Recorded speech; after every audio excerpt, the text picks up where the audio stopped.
Hey, you there. Thank you for watching, and welcome to Forged Lines Forever. Today, I have a 4v4 ladder match here on the map Adaptive Monument Valley, which is a 10 by 10. Let's go ahead and introduce our teams and players, starting with Team 1 up here to the northeast, also known as Red Team, and ending with Team 2 down here in the southwest, also known as Blue Team. Let's go ahead and start with the Ruby Red player here on the east side of Team 1. It is Don Gringo going first land as a UEF. Very simple choice. Very sensible choice for that front line. To his northwest, another UEF player of Scorpy going first land in Pac-Man Yellow. And last but not least on the front line, we have Ferv going first land as another UEF in Chevy Crimson. And in the rear side here for Team 1, it is Banana Smoothie going first land as a Seraphim in orange, the color orange. Banana Smoothie actually sounds pretty good right now. Maybe I'll make one after I cast this game. And so for Team 1, for the racial makeup, we have 3 UEF and 1 Seraphim, no Cyber, no Aeon Tech for Team Red. Down here in the southwest here for Team 2 or Blue Team, we have Hannibal representing the UEF faction once again on this side of the map, going first line, second air in Royal Blue. Towards northwest, another UEF player. It is Jackhammer 2K, kind of like Warhammer 4K, except it's a Jackhammer. Going first land, second air as a UEF in Tropical Ocean Blue. To his northwest, last player on the front line here for Team 2, it is Sailor Moon. Going first land, the first Cybran of the game, and is in Stitch Blue. Going second air as well. Last but not least here for Team 2, the only Aeon of the game, we have Alexander Berlin. Going first land, second air in Amethyst Purple. And so for Team 2 side of things, they have 2 UEF, a Cybran, and an Aeon. No Seraphim Tech here for Team 2. So it's essentially a battle between UEF and one of each of the other factions. Let's go ahead and take a look at the reclaim for this map. So far, it is 55,000, so about 2 chickens worth. I think a little bit under that. Well, maybe it's a little over. It's around about 2 chickens worth. So a lot of mass to scoop up, a lot of it residing around the mountain/plateau areas of the map, and then there's a little bit in the middle. And of course, we have the southeast and northwest civilian structures for our players to either capture or scoop up. Most likely scoop up, but you never know.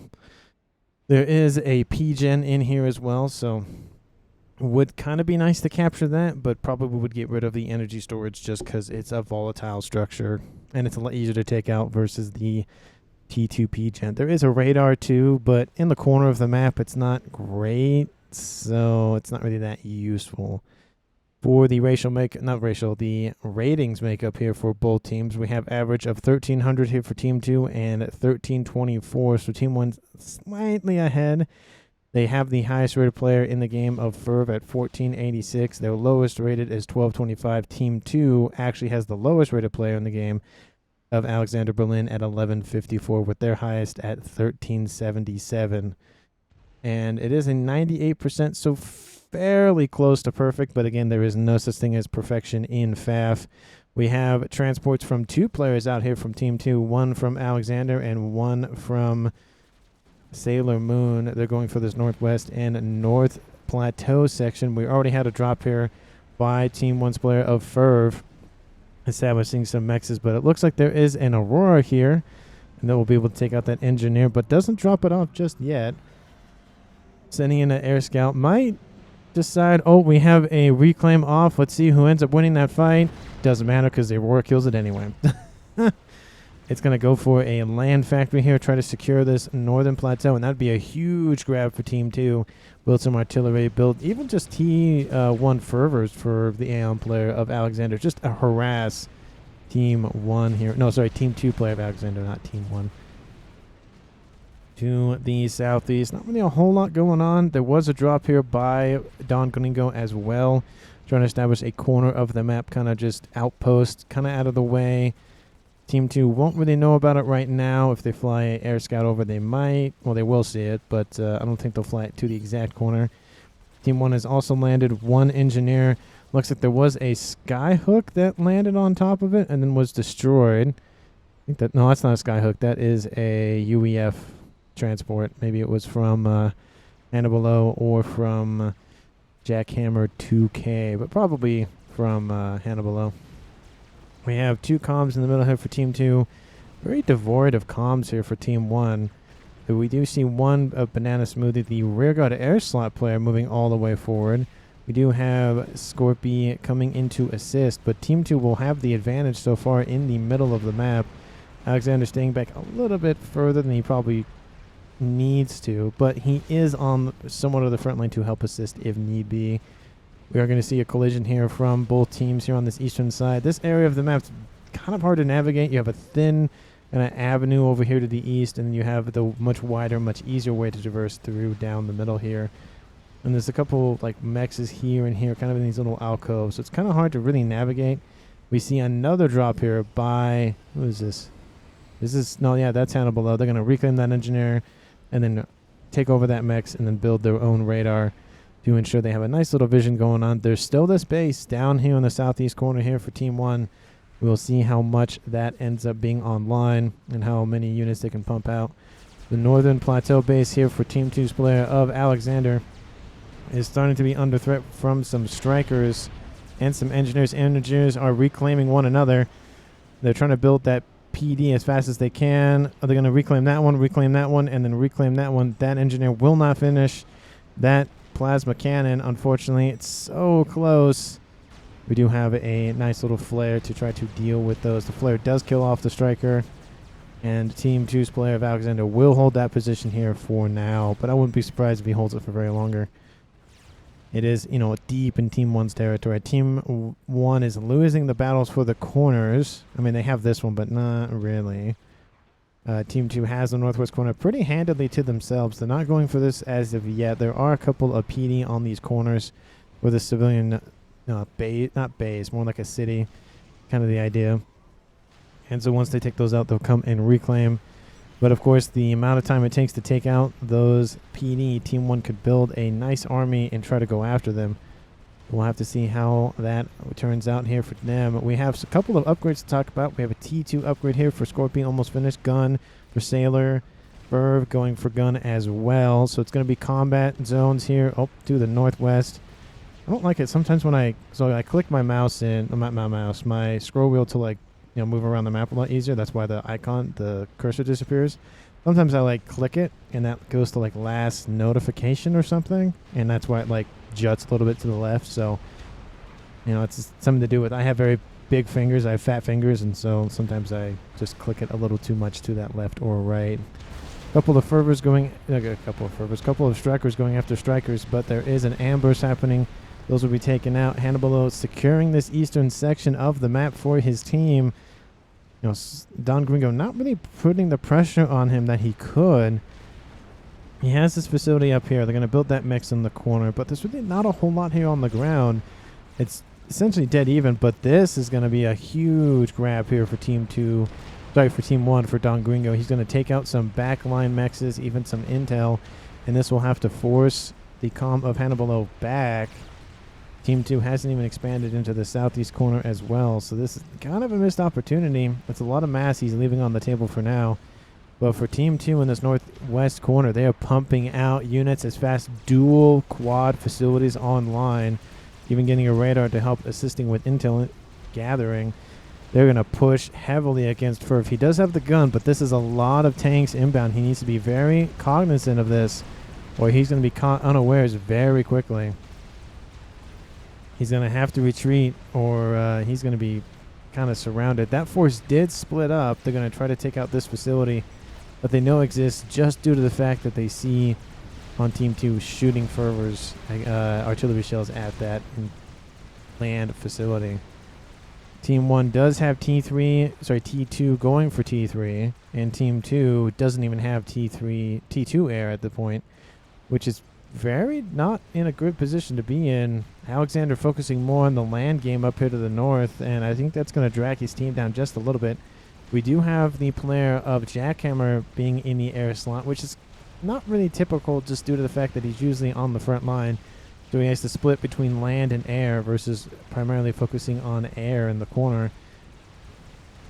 Not going to be the best situation for him. It's going to take him a little bit longer to upgrade, and he is behind just due to the fact that Team 1's player of Banana already has the upgrade started and is, of course, trying to get that done as fast as possible. That base has been found out, of course, There is some defenses online. I would have liked to see a couple of PD already built, because he knew this force wasn't going to last very long, so he could have just done it to be more annoying, but too little too late. This does open a little bit of an opportunity to move southward, but there's not enough units to capitalize. Gun is almost completed for Hannibal. He will secure this eastern side with not really a whole lot of issue, though. I mean, there's pockets of units everywhere. They did hold off on that base a little bit, but the engineers are gone. Well, most of them at least. They're trying to build a PD. They have one online, but it's not going to last very long, unfortunately. It was one of those like distraction tax APM moves versus a very like, we're going to grab this piece of land and hold it till we die kind of thing. We have movement to the west here from Scorpy, trying at least maybe to distract this middle section of units. We do see PD targeting the PD of Team 2. That one will fall here with that last shot, possibly opening a door for that land army to push southward. But we are seeing units in from Sailor Moon to come southward to try to at least cut off that advancing force from Scorpio, but this is going to set his units out of position, maybe giving Ferv an opportunity to push westward. But we'll have to see. This base is becoming more and more annoying for Team 1 to deal with, and he's built. And let's see, Sailor Moon is building more and more PD just to dissuade land forces from landing. So we'll have to see how that goes on. That T3 upgrade is almost finished. Did the T3 upgrade start? No, he's building Stingers, T2 gunships. They're not the strongest thing on the planet. I actually prefer Volthus. They're, I think, cheaper than the Stingers. The Volthus are designed for, like, you know, very quick, easy, I need to churn out a bunch of gunships kind of thing. And in large numbers, you know, a lot or 1,000 of anything will kill anything. So, you know, every unit is weak individually, but together they do form a strong cohesive force. We do have a line of PD. We'll secure this middle section of the map, and we will have the first major land battle to occur, at least the first one in the middle at least. And he's building some PD, T1 and T2 on that front line. He's trying to assist repairing this one while he's building T1 to fall back to. And it does look like the push is going to work. It has forced back the light or the Tropical Ocean Blue player of Jackhammer 2K behind. We do have a push here to the east by Don Gringo and Hannibal. Hannibal having to cancel the shield upgrade. Don Gringo wants this position for himself. The transport is going to come and kind of just fly over Hannibal just in case, just to protect himself. But if there was a GC on the map, that transport, if it lands, would be able to be grabbed. And we saw a death, a very impressive death, one of the most like crazy things I've ever seen in FAF on last, not last video, but yesterday's video, where a GC grabbed a comm because it was on a transport. You can't grab comms by GCs, but the GC can grab the transport, which in turn grabs the comm, and if the transport dies while carrying the comm dies. And so that's what happened in yesterday's video, and that was crazy to watch. I don't think I've seen anything like it, and I've had other people in that video, they comment about, yeah, I've played this game for 15 years and I've never seen that. So I was just glad to be able to catch that on in my cast that day yesterday. That was just amazing to watch. A force here from Sailor Moon tries to capitalize on a out of position force here from Ferv, but this force is just going to run into the comm of Ferv, give him some veterancy, and then just not really get a whole lot of work done. And now that force is gone. One is coming in to assist, but the army does reside with Ferv here in 14 minutes of the game. He will lose a Mechs, but one T1 Mechs is not anything to cry home about. We have two comms now pushing this southern side of the middle. We have Hannibal constantly retreating the forces from Jackhammer, trying to just assist with that retreat. We are seeing the last of this force from Don Gringo from this corner be eradicated, but this whole corner is completely devoid of, anything. There's a couple of the Mexes, but that's about it. To the northwest, Team 2 owns the whole northwest section of the map. I say almost the entire quadrant. We're divided up in forts. And we have some Neos, we have some Voids, we have some Destinies here for Ferv, that naming mod. Trying to just, add some flavor to his army, especially because it's T1. It's not really that like, oh, there's really cool Perseus, or Ilshis or bricks or anything. It's just kind of just T1 not Destinies, T1 Lobos or T1 Strikers, just kind of to spice things up. And now that huge land army that existed a couple minutes ago is completely gone. Team 1 is owning the middle, at least for the most part. And it's going to start dictating the game as they're going to constantly push. We have 3 comms past, I'd say, the 50% mark of the middle here. Very upfront, very dangerous, especially with 2 of them sitting right next to one another. The rearguard air slot player, Banana Smoothie, probably should retreat. He has a couple of units nearby, a couple of NGs, but that's about it. Doesn't have anything to support himself, and he needs to think about retreating back to base and just sitting underneath the shield. He does have T3 air before anybody else does. We have T2 air upgrade to T3 started. That T3 upgrade has also been started and will almost finish in about, let's say, a minute. And so Team 2 will have T3 air, but Team 1 has the advantage. They pumped out a gunship, a broadsword. The interceptors from Team 2 trying to attack it. It took some hits, but, I mean, it still has above, 50% hit points, and it's, surviving for the day. I feel like a bomber probably would have been a lot more effective. Especially there's a lot of T2 mechs that are fully ringed that are just not protected. But a lot of players on Team 2 going for air. We have 3 out of the 4 of them going for at least T2 and 2 of them going for T3.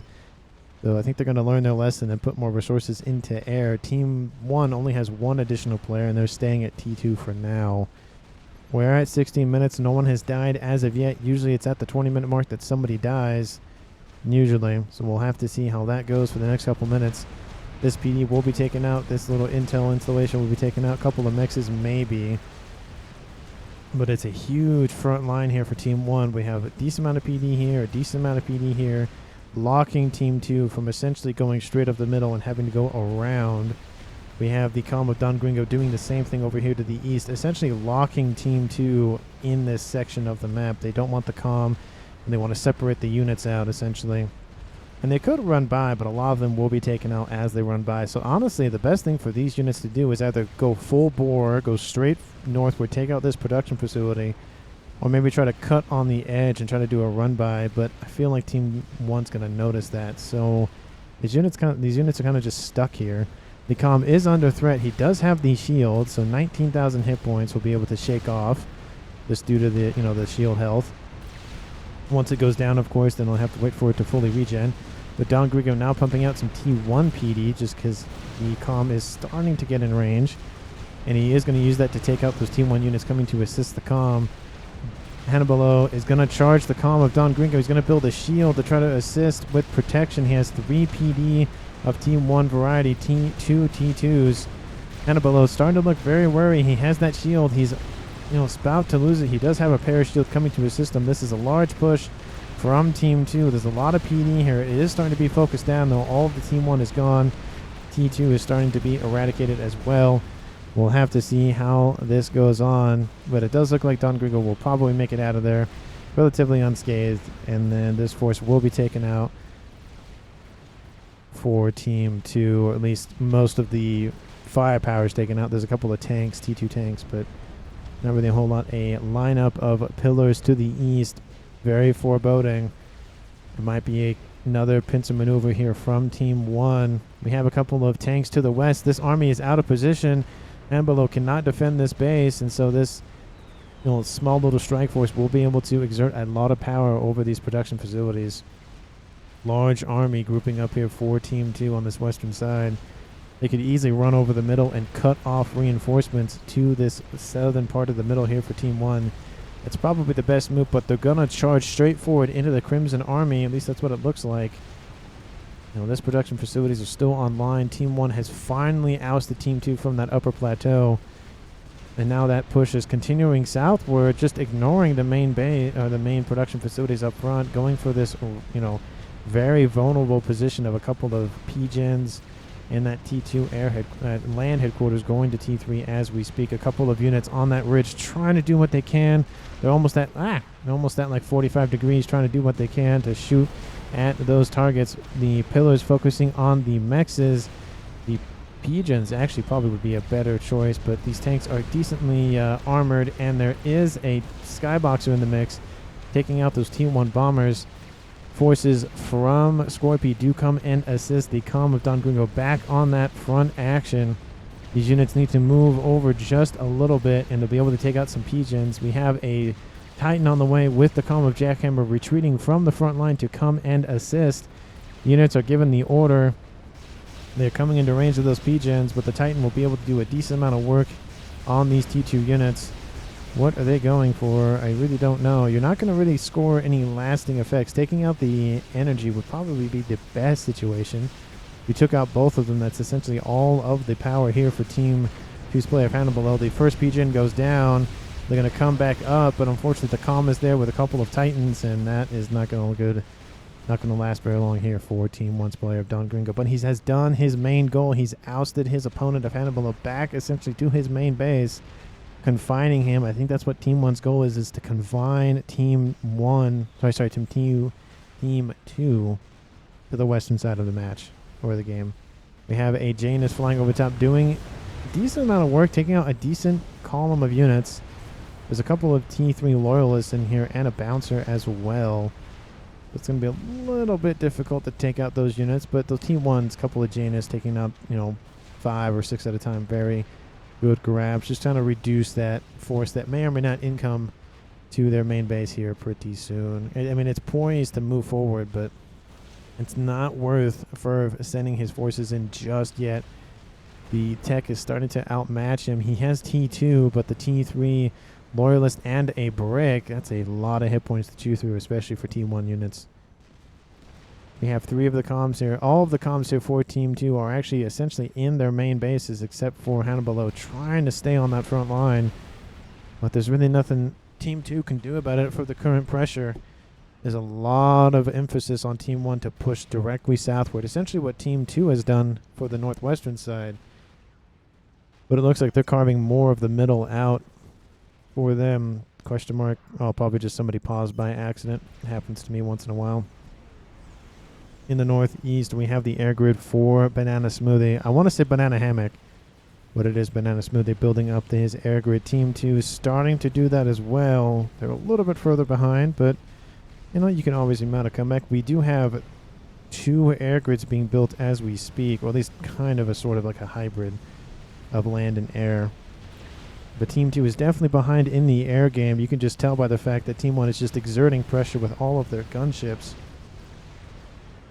making up for the lack of fact they don't have a lot of stuff on the ground. They have a decent amount of T2, but they need T3 to hold this position for any longer. We have Titans appearing, which aren't as powerful as the Percy, but they move quicker and they fire a lot faster. So Team 1 needs to be aware of if their comms are on that front line, they probably should build a couple of shield emplacements just to protect themselves. The last thing they want is to lose a comm this far forward just because, well, they were that far forward without any protection.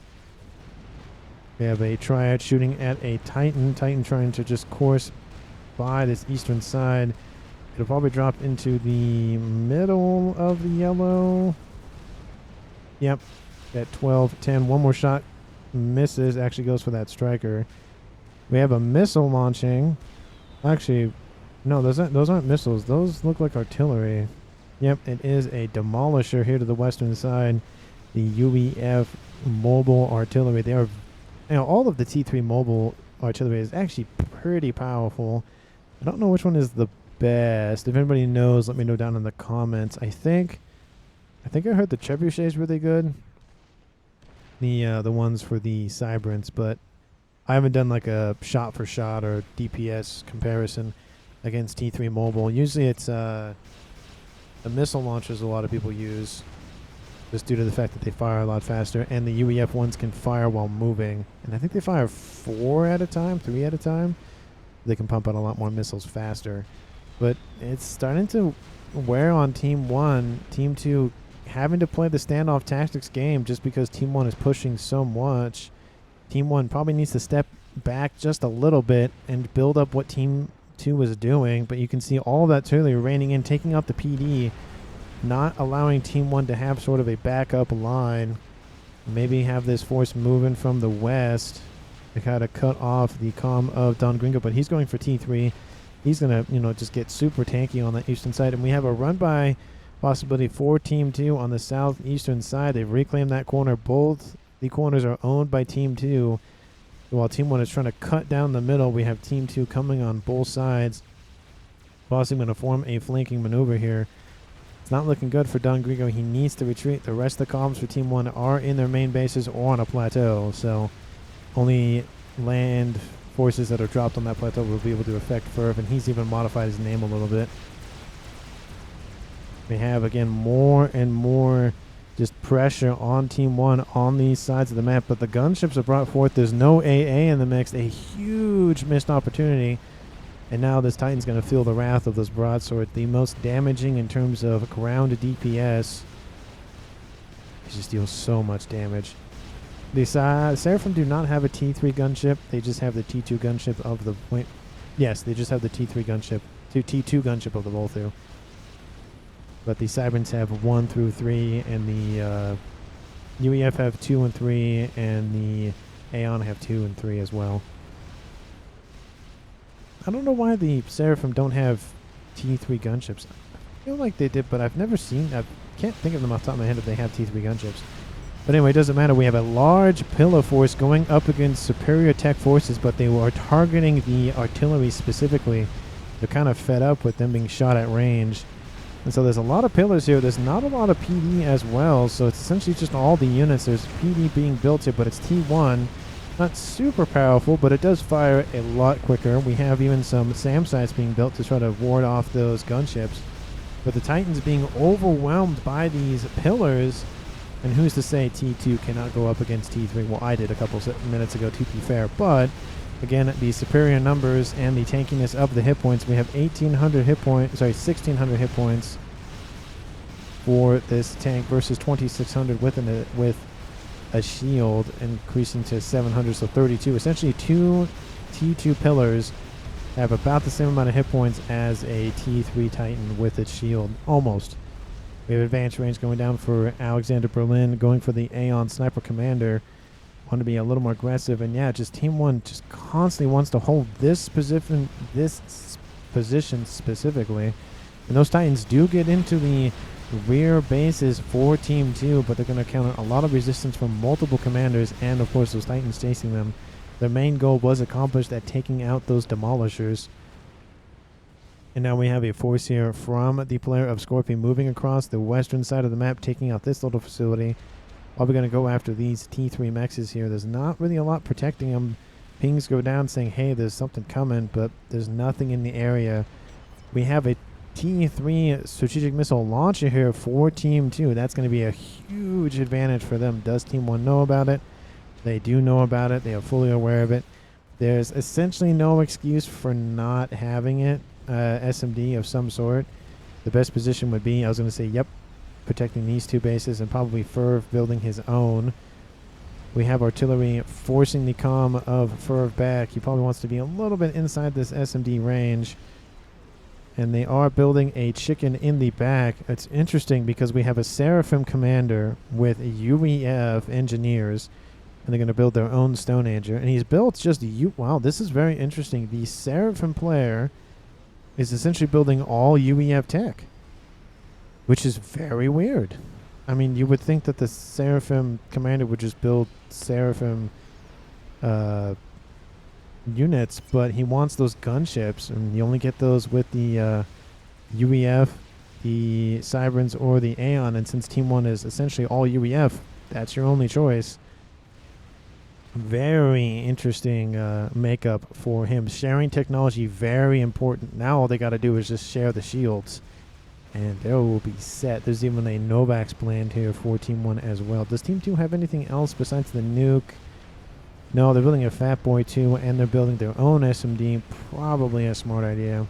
They figure Team 1 might counter with it.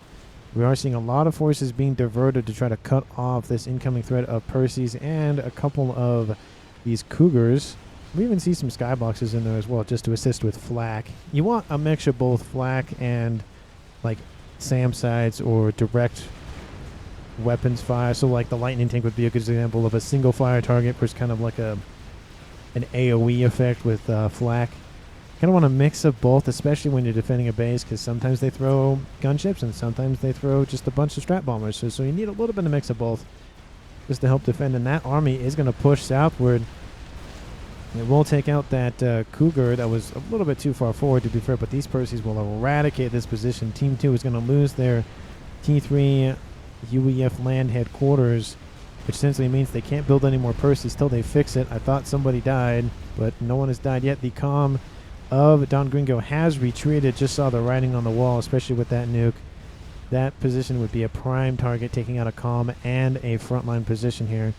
Would have been a great grab, but the comm will retreat, being assisted by a bunch of engineers. I'm just going to sit there for a little bit.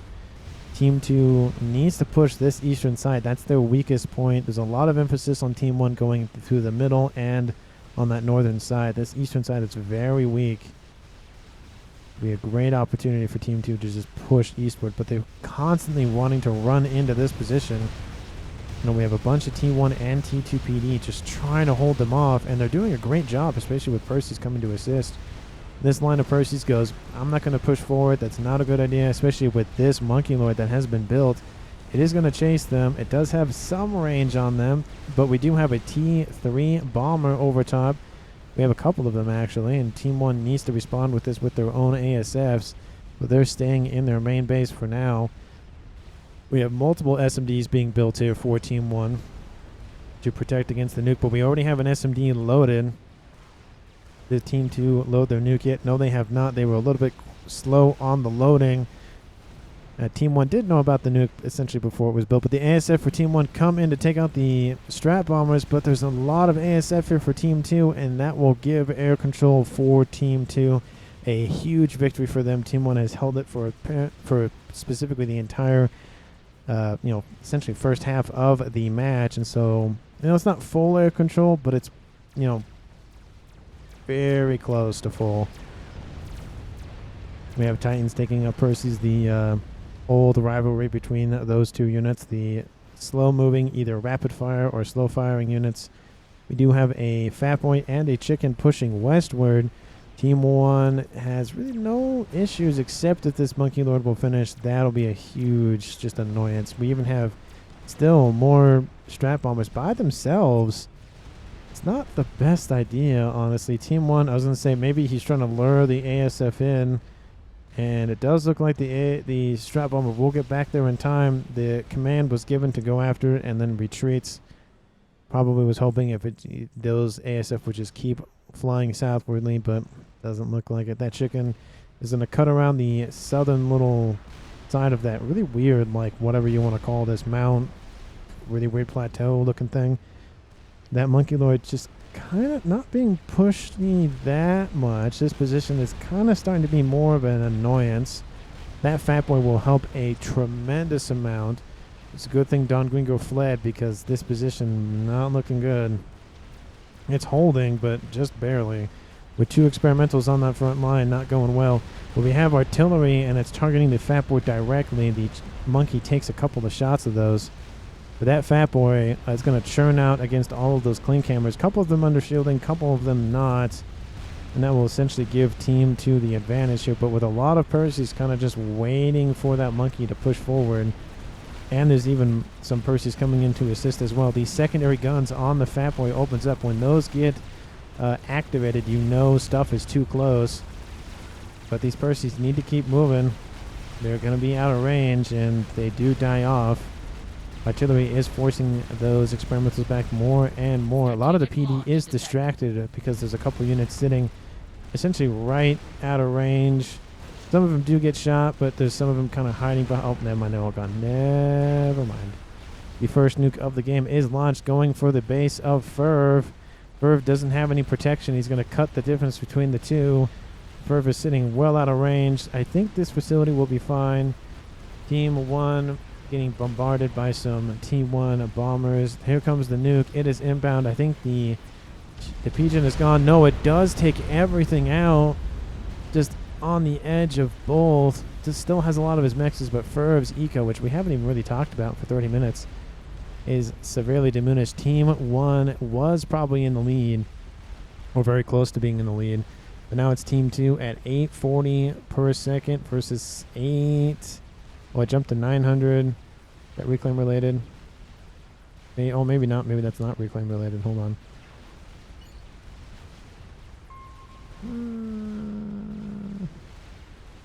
No, I don't think so. That is exact mass. That's not reclaim related or anything. So Team 2 in the lead, essentially at 1,000 versus Team 1 at 850. They're up by 150 mass per second, and they're up about 27,000 mass total. So not a huge amount, especially at 33 minutes. But Ferv, being the highest rated player in the game, being knocked down to below 100, that's going to take a while to rebuild.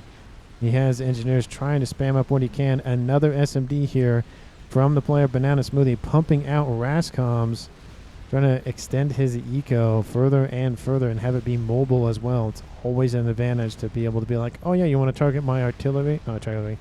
My mass with nukes? Can't do that because it moves, so it's kind of hard to shoot.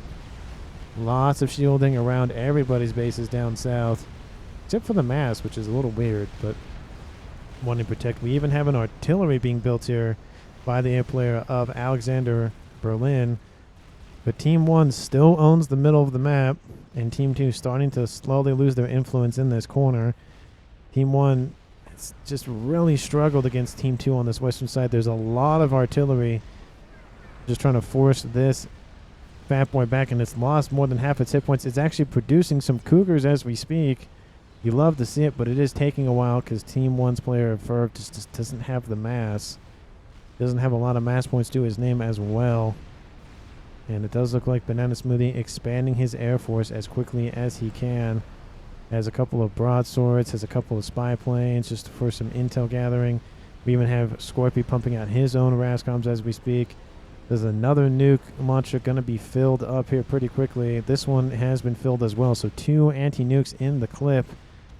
This nuke took a lot of mass out, 25,000, but it's low loading. Team 2 isn't putting a lot of pressure on it to build faster. Sailor Moon going for a T2 upgrade just to protect his comm. Pings go down, targeting the comm of Hannibal. He does have the shield and has 19,000 hit points, so 38,000. It's going to take a while for that one satellite to chew through him. Should be focused more on taking out the mass. Those would be the those would be the better targets, especially because Hannibal could easily just go under shields and not really even worry about it. ASF Forces 4 Team 1 starting to be rebuilt. A couple of engineers will feel the wrath of a strat bomber. Going to fly over some anti-air here. Nope, just barely out of range. Game has kind of slowed down a little bit. A lot of action in the beginning. No one has died. 36 minutes in, no one has died. Just goes to the skill and just kind of anticipating what will happen in the game. Of course, we saw Dawn retreat fairly early on in this bombardment that has been happening for a couple of minutes, honestly. And it does look like Hannibal taking a page out of Don Gringo and putting some facilities in the corner and just pumping out some Cougars and some Percys. And maybe he pumps out a Titan or two, but looks like they're all engineers for now, so maybe he's going to try to increase the speed at which he's producing. But Team 1 trying to, just conglomerate in just a small little container, essentially, trying to just shield. This is the most important part of Team 1's base. There's 2 SMD, there's a Novax, there's a Quantum Gateway, versus one over here. E3 land headquarters, bunch of mass fabs. Obviously, the comm of Scorpies in that mix, so it's a huge value target for Team 2 to take out. And we even have a secondary nuke eliminator, and that's already loaded. So 3 anti-nukes. There's really nothing for Team 2 to target, except for some, forward operating bases and a land army. We have the land armies from Team 1 trying to divert the main attention from these forward operating base. We have the chicken en route. The monkey will die to all of that Percy fire. And now it's just bricks versus Percys. I feel like the bricks have it for now, but if the Percys focus fire, it essentially will be kind of an even game. Fat Boy coming to assist with a bunch of shields and another monkey. The chicken does open up, targeting the bricks. A lot of fire coming off of that chicken. The Percys are retreating. Artillery raining on that chicken as we speak. There's a lot of things to consider here. They're trying to cut into this northern section of Team 2's base. That Fat Boy being drawn closer and closer. There's a Fat Boy here for Team 1 as well. All those bricks are taken out. How is that chicken feeling? It's in the red. There's a lot of firepower. That chicken needs to close the distance to kill the rest of these bricks off. Percy's coming in trying to assist. The Fat Boy needs to get even closer for Team 2 to take it out, and it has only 2,000 hit points left. It's going to kill it. There it goes. Large amount of T1 forces to come in reserve. This Fat Boy will have to retreat. This push doesn't really amount to a whole lot for either team, but Team 1 will be the recipient. Sorry, Team 2 will be the recipient of that mass. About 70,000 on screen, so huge chunk of mass. It's pretty, I think, dead even between the teams in terms of who brought forth all the mass. A lot of Percys, a lot of bricks. The monkey died, a chicken died, but there's even more Percys pushing forward. They're hiding behind this plateau area. Team 2 hastily building some Cerberus to try to defend.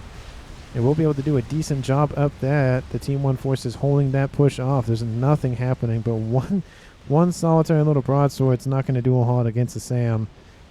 And there it goes. It's gone. But the Percy's getting in pretty close. Strap bombers being called for to deal with it. They'll be very effective at taking out those high HP units. Team 1 has an opportunity to take this base out, but there's a lot of AA here and still a Monkey Lord. And of course, some artillery to wave off those Fat Boys. Team 1, they're just stuck. You know, they want to push on one side, but everything goes to that side. They want to, maybe use the advantage, but they have nothing to fight against it. Team 2 is conglomerating as well, and they look like they're a little bit better off. Obviously, the ASFs make it very hard to distinguish that fact. But with the demise of Ferv's, core mass and main base, he's struggling. He is starting to come back. He's at 164 now. He's actually beating 2 of the 4 players on Team 2. Team 1 is now in the lead. What happened there? Well, a lot of the mass for Team 2 was taken out. 1, 2, T3 mass extractors. Another one most likely. Another one was here. So they've lost a lot of mass. Team 1 has jumped back in the lead. They focused a lot more on eco. And of course, we have Banana Smoothie and Scorpy pumping out Rascom. So that obviously helps that number go up fairly quickly. Especially if you just keep using Rascoms to generate more Rascoms, and then it's just essentially an infinite money glitch, but it just takes longer than the Paragon, because the Paragon is instant. You still have to build the Paragon, but a Fat Boy being built here by Don Gringo for his main base. Lots of protection here is going to be offered that. Probably wants to go up down here to defend this base. Has T2 radar. There is the T3 Omni here. It's under shield coverage, and they're building more all the time. I think that's a staging facility. Yeah, it is a staging beacon or staging facility. Calm down just a little bit. In terms of total mass accrued, Team 1 has now jumped into the lead at 1.3 million mass. Team 2, staying behind them, but they're going to start being, not bit in the dust. They're starting to eat their dust with, being up by 300 mass per second. Makes a huge difference. Every second 300 more mass is being generated. After 10 seconds, that's 3,000 mass. After 100 seconds, that's 30,000 mass. And it makes a difference. And forces on Team 2 starting to be pushed back more and more by Percy's. It's just Percy's versus Percy's here. And a broadsword to assist. The Fat Boy trying to exert its potential and power here in the middle. Protected by a horde of shields. A lot of them not necessarily covering the Fat Boy, but they're covering each other, and that's what's important. But there is, 3,000 hit points per shield times, 15? No, double that. 30. So 30 times 3,000 is 90,000. Wait, not 90,000. Yeah, 90,000. A lot of hit points to chew through, but, get some artillery in there. Be able to take that out real quick. Another Fat Boy materializes here for Team 2 in this corner. Lots of Fat Boys. Obviously, we saw there's a lot of UEF. I think it's, 5 UEF players out of 8. More than half of the players are UEF, so they have access to Fat Boys and all of that. Surprising, no one on Team 1 has built an artillery as of yet. You would think they would have at this point, or at least started one. Oh, no, never mind. They have. I just didn't even notice. The Duke is under construction. The Emissary actually falling behind. Looks like Team 2 not focusing that much on it. We also have Sailor Moon building his own Disruptor. counter Novax is here for Jackhammer, but it doesn't look like they're really focusing on one thing. 2 players going for artillery. The nuke has loaded, but they haven't fired it as of yet. There's really nothing of great value. You could take out one of the Omnis in the middle, at least the one under shield coverage. That'd be the easier one. This fat boy is being bombarded. Dropped into the yellow. A couple more artillery shells will take it out. Does look like the shields are faltering here for Team 2 on this western side. Novax is, I don't know. Oh, they're targeting mass. At least that's what I would hope. You take out the mass, or you take out the pigeons. That definitely makes a huge difference. Sailor Moon, how's your power? He's getting it fixed. Okay, there it goes. I was like, it shouldn't be offline for that long. We have 2 Novaxes here for Team 1. 2 Fat Boys here for Team 2 with an assisting Colossus and Monkey. So all of the 3, like most popular land experimentals for these 3 factions have been built and are in one area, and there's a lot of shield coverage. No assisting forces on the ground in terms of T3, T2, or T1 besides the shielding. So I feel like the Fat Boys leading the charge, probably not the best idea. Get the Monkey and the Colossus in front and then push that way. The last thing you want is for the artillery to go down first. You want the artillery to go down last. Another Novax going to finish here for Scorpy. He has them dotted around his base. 2 of them kind of close, but one of them to the west. There's a lot of explosive, mass fabricators here, so not the best idea. But he is trying to be like very close-knit. So Sat, can you please scout, says Banana. Oh, scout this. Yeah, it's not even halfway completed. Nothing to worry about, but you got to know. And those satellites are diverted to that location. They should be used for defense. Used to take out the shielding for these experimentals. There's no assisting forces here. It's kind of a missed opportunity. It does look like everyone hands over all those experimentals to Jackhammer to micromanage. Point, the Novax will almost complete. That target is not... Oh, it's not even shielded. Oh, that's a miss. Okay, turn those back. Kill their Sat. Says kill, says Ferv. Yeah, it is not under shield coverage. They're building a shield. This is T3. It probably will cover it. But the satellites are retasked onto theirs. The Fat Boy's in the middle, exerting a lot of pressure. We have a Fat Boy down here in the southeast exerting its pressure. It killed their Fat Boy. So Team 1 doesn't really have anything to worry about. This satellite will be taken out by 3 satellites from Team 1. A lot of mass diverted to that. They want to build that shield. I think it will cover it. It's taking a while to build that shield. Is Jackhammer struggling with mass? Well, he is negative in mass. No, he's not building it as fast as he probably would have liked. Alexander Berlin, actually, excuse me. Somebody else, Alexander Graham Bell. Yeah, that shield would have covered that Novax. That is very disappointing. At least probably that's what he's thinking. Very great for Team 1, not great for Team 2. Artillery raining in, it looks like. There is one Clink Hammer, but one Clink Hammer isn't going to do anything. Both Omnis are gone in the middle. Team 1 is blind in the middle of the map. They do have one up here. This is a 10 by 10, so it's not super big. They can just need one to see everything. That's really only need one, essentially. The middle's the best, of course, because it has the Omni and everything like that, but it's not the biggest thing on the planet if they can't see everything. I feel like these Fat Boys could be building Cougars as we speak, just to help take out some AA, or use their AA to take out air forces. But Team 1 massing a lot of ASF at 267 versus Alexander's 100, so it's almost a 3-to-1 ratio for Team 1. That is a huge disadvantage. Satellites focusing on something. I don't know what they're focusing on. We're at 46 minutes.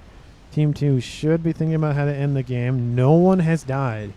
46 minutes in, no one has died. And it's that just, these players are playing really conservatively. They don't want to take super high risk. There is a Siren player. Team 1 has to be aware of maybe a possible telemazer. Artillery is about to finish for him. Team 1 has finished their Duke, however. Team 1's player of Scorpio is focused on, game ender tactics. We have 1, 2, 3 Novaxes, plus, of course, the artillery. A second one being built right next to it here for Banana Smoothie. Banana Smoothie, you know, essentially saying, I like the UEF, I like the Seraphim, I'm just going to build all UEF units and just build Seraphim mass extractors and call it a day. I feel like he would just build as a UEF and be done with it, but I don't know what the logic is behind that. He probably wanted the gun chips, but just play a UEF player. Don't really get that. Maybe he's just using it as just in case I need a Seraphim tech, like having a chicken would be nice kind of thing. That's probably his logic, but I can't read his mind because I don't know. I don't want to read people's minds. It's like you have your own space in your own little head. I don't want to intrude, just like I don't want anybody else to intrude on my thoughts, because it's just no.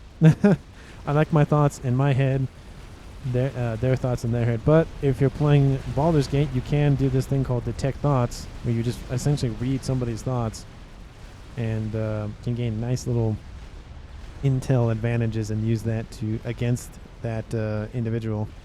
ASFs are going to be hovering over this eastern side. They're going after the Strat Bombers. They're targeting the Fat Boy. Fat Boy still has shields. It's not completely weak. There might be an air fight here pretty soon. The Fat Boy 4 Team 1 is targeted, and it's taken out almost all of the shields for both of the Fat Boys. Obviously, there is a Fat Boy down here. More strats being called in to try to deal with it. One shield, two shields will impact, take out some hit points. There is a SAM site built, and that'll take out one of the Strat Bombers. The other one will be taken out, but it's a 2v2 scenario here. All of these experimentals that have just been slowly making their way eastward. The artillery's really been the driving force for them pushing forward, and without that, they have to retreat. There's 3 Fat Boys essentially encircling this group of experimentals.